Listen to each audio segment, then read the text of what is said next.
प्रणव सिंह जी का काफिला।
जिंदाबाद जिंदाबाद जिंदाबाद जिंदाबाद। तो किसी ना किसी शक्ति को तो आगे खड़े होना ही था ना आकर के। कौन लड़ता उस समय?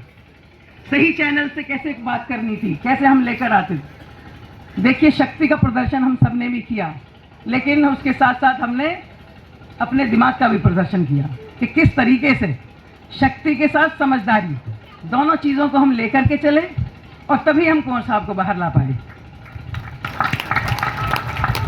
ज़रूर समय थोड़ा लंबा लगा क्योंकि एक हाईलाइटेड केस था, आप सभी जानते हैं, लेकिन हमारी विजय हुई। हमें न्यायपालिका पर पूरा विश्वास हमने रखा और हमने इंतज़ार किया कि हमारे फेवर में आएगा निर्णय, और हमारे फेवर में आया और आज हम आपके बीच में बैठे हैं। इस लड़ाई को लड़ने के लिए मतलब मैं हृदय से बहुत आभारी हूं कि किस तरीके से देश के हर कोने से सभी ने किस तरीके से कुंवर साहब का साथ दिया। मैं इतनी हृदय से पुलकित हूं इस चीज़ को लेकर के कि कितनी प्यार चैंपियन साहब के लिए आप लोगों के हृदय में था, जो उस दिन निकल कर आया कि ये एक अन्याय हो रहा था। ये न्याय और अन्याय की लड़ाई थी, ये अन्याय हो रहा था और आप न्याय के लिए खड़े हुए आकर के। इस न्याय की लड़ाई में आपने मेरा साथ दिया। एक आदमी आकर के आपका अपमान कर जाता है, आपके घर में घुस कर के आपको गाली दे जाता है, क्या उसके बाद भी आपको वहां अपने घर में खड़े रहना था, बोलना नहीं था? एक आम आदमी के घर भी अगर कोई इस तरीके से करता, और ये तो हमारी वीर गुर्जर कौम, 36 बिरादरी का सम्मान का प्रतीक है, लंढौरा रियासत का महल, और उसके लिए उसने अपशब्द बोले।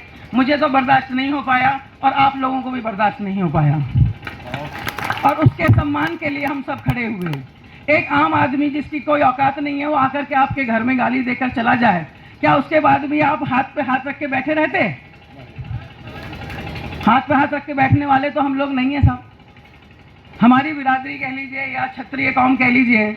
मैं नोएडा से दादरी विधानसभा के विधायक जो रहे हमारे पिताजी स्वर्गीय श्री महेंद्र सिंह भाटी जी की बेटी हूँ, और लड़ाई का तरीका मैंने उनसे ही सीखा है। हिम्मत नहीं हारनी चाहिए कभी भी, किसी स्त्री को भी नहीं हारनी चाहिए। स्त्री तो माता दुर्गा का प्रतीक है, शक्ति का प्रतीक है। तो मैं ये कहना चाहती हूँ कि इस लड़ाई में मैं अकेली नहीं थी, मेरी 36 कौम, मेरी बिरादरी, वो सब साथ आकर खड़ी हुई। उसके लिए मैं हृदय से आभारी हूँ। और इस जीत में मेरा अकेली का योगदान नहीं, मेरी सारे हमारे बुजुर्ग, हमारे बच्चे, हमारे साथी, उन सब का सहयोग के साथ हम इस जीत को जीते हैं। मैं अकेली इसके श्रेय लेना नहीं चाहती, इसलिए मैं कहना चाहती हूँ सभी लोग मेरे लिए आके खड़े हुए, मुझे शक्ति दी, और उस शक्ति के बल पर आज हम आपके बीच में फिर खड़े हैं। और मैं चाहूँगी ऐसे ही शक्ति हम सब में एकता बनी रहे, और इसी शक्ति के साथ हम आगे बढ़ें, जिससे हम लोगों की भी पहचान बने। धन्यवाद। जय हिंद, जय भारत, जय उत्तराखंड, जय मीरठ। धन्यवाद।